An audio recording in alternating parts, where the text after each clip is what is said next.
शंकर के मंदिर में प्रतिदिन जाने वाले को और एक और चीज अपने स्मरण में रहे, अगर शिव के मंदिर नहीं जा सकते तो अपने घर में जो शिवलिंग है उस पर जल चढ़ाओ।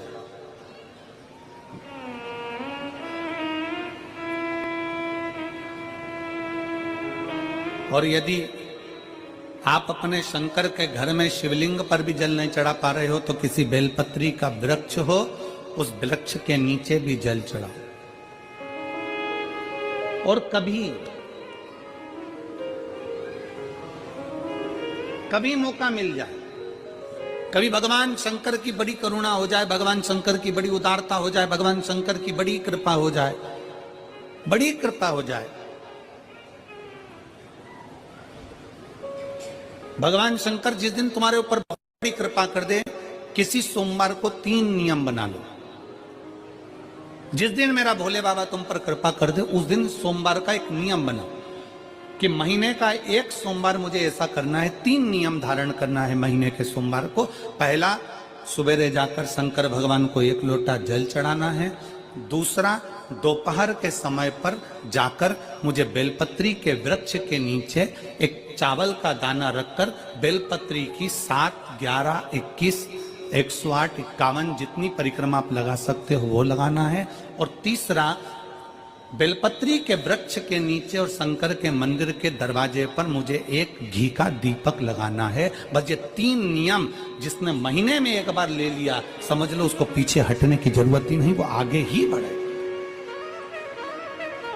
महीने के किसी एक सोमवार का ऐसा नियम बना लो कि मुझे 3 नियम धारण करना है महीने के किसी भी एक सोमवार को। हम ये नहीं कहेंगे कि तुम सोमवार 5 पढ़ रहे हैं तो 5 को करो, 4 पढ़ रहे हैं तो 4 को करो, 3 पढ़ रहे हैं तो 3 को करो। तुम तो महीने का एक सोमवार का नियम बना। और मेरी जीजियों से, मेरी बेटियों से जो विदेश में रह रही हैं, जो कहीं बाहर रह रही हैं, कहीं बड़े शहर में रह रही हैं, जो रोज मंदिर नहीं जा सकते, हर किसी महीने के एक सोमवार को भी ये नियम निर्धारण कर सकते, तो उनसे कहेंगे कि 3 महीने में एक सोमवार का नियम बना लो। 3 महीने में नहीं बना सकते तो 6 महीने में एक सोमवार का नियम बना लो। और 6 महीने में नहीं बना सकते तो 1 साल में एक सोमवार का ऐसा नियम बना लो कि मैं साल का एक सोमवार ऐसा रहूंगी कि सुबह सोमवार के दिन मंदिर में जाकर जल चढ़ाऊंगी, दोपहर में जाकर बाबा को एक अक्षत का दाना रखकर, अक्षत का मतलब है कि बाबा मेरी दिनों दिन उन्नति करना। बेलपत्री के वृक्ष के नीचे जो अक्षत रखा जाता है वो उन्नति के लिए रखा जाता है। शंकर के शिवलिंग पर जो अक्षत रखा जाता है वो रोग मुक्ति के लिए रखा जाता है। अशोक सुंदरी पर जो अक्षत रखा जाता है वो संतान प्राप्ति के लिए रखा जाता है। षडानंद कार्तिकेय की ओर जो अक्षत रखा जाता है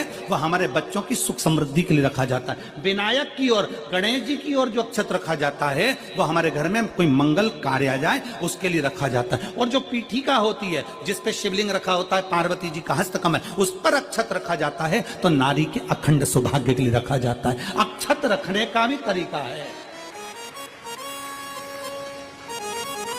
एक चावल का दाना कहां रखा जाता है, क्यों रखा जाता है, कैसे रखा। अब कई लोग कहते हैं गुरुजी ये शिव महापुराण में आप ये नियम बताते हो, तरीका बताते हो। हम तो उनसे कहेंगे डॉक्टर के पास जाओगे तो डॉक्टर भी गोली लिखकर ये नहीं कह देगा कि ये सारी गोली एक साथ खा जा। डॉक्टर भी कहेगा ये गोली सुबह खाना है, ये गोली शाम को खाना है, ये गोली दोपहर में खाना, ये गोली भूखे रहकर खाना। बोलो सही है कि गलत है? ये रात्रि को खाना खाने के बाद खा लेना, ये खाना खाने के पहले, ये नाश्ते के पहले। और सुनो, ये दवाई, ये वाली पीछे वाली जो दवाई लो ना इसको दूध से लेना, ये वाली जो दवाई लो ना इसको पानी से लेना। और सुनो, ये डब्बी है इसको पानी में मिलाकर फिर पीना। दवाई लेने का भी तरीका है, उसी तरह शिव महापुराण में एक एक अक्षत का भी तरीका है और एक एक बेलपत्री का भी तरीका।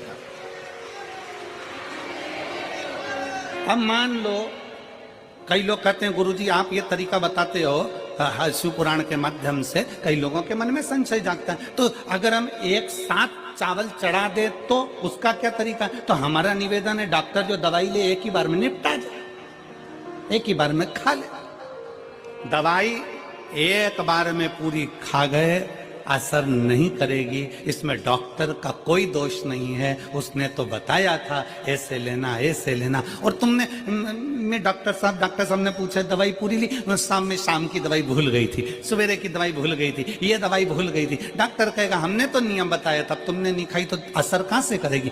तुम असर कब करती है? जब हम पूजन के तरीके को जान जाएं, जब हम अर्चना के तरीके को जाएं। आप साल भर का एक सोमवार निकाल लो, 6 महीने का एक सोमवार निकाल लो, 3 महीने का एक सोमवार निकाल लो, महीने का एक सोमवार निकाल लो, अपने से दिल में बन जाए तो एक सोमवार ऐसा निकालो जिसके 3 नियम धारण हो। पहला, उसी सोमवार जिसको कर रहे हो उस दिन सुबह जल चढ़ाना।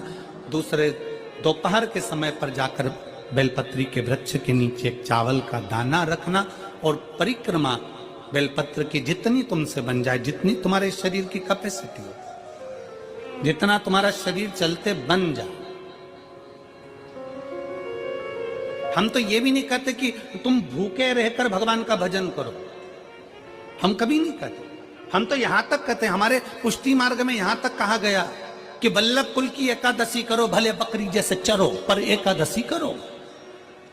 हम तो यहां तक कहते हैं कि बहुत समय से कल मेरी एकादशी है, एकादशी है, एकादशी है, एकादशी है, पूरे घर को हिलाकर रख दिया, एकादशी है, एकादशी, एकादशी है। बहू टेंशन में, बेटा डिप्रेशन में, पति पपीता ला ला के, सेव फल ला ला के, मूंगफली का दाना ला ला के, काजू कतली ला ला के, सेव फल ला ला के, और सारा सामान, साबूदाना और खिचड़ी और ना चिप्स ना जाने क्या क्या ला ला के, बेचारा पति एकादशी आती है वो नौमी से चिंता में पड़ जाता है।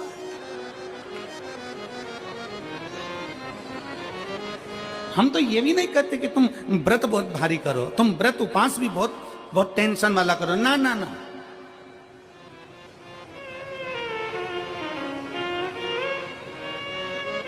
अपने को व्रत उपास भी इतना बहुत बहुत भूखे रह रहे हो, बहुत प्यासे रह रहे हो, और मालूम पड़े कि भगवान हमें मिलेगा, भगवान हमें मिलेगा।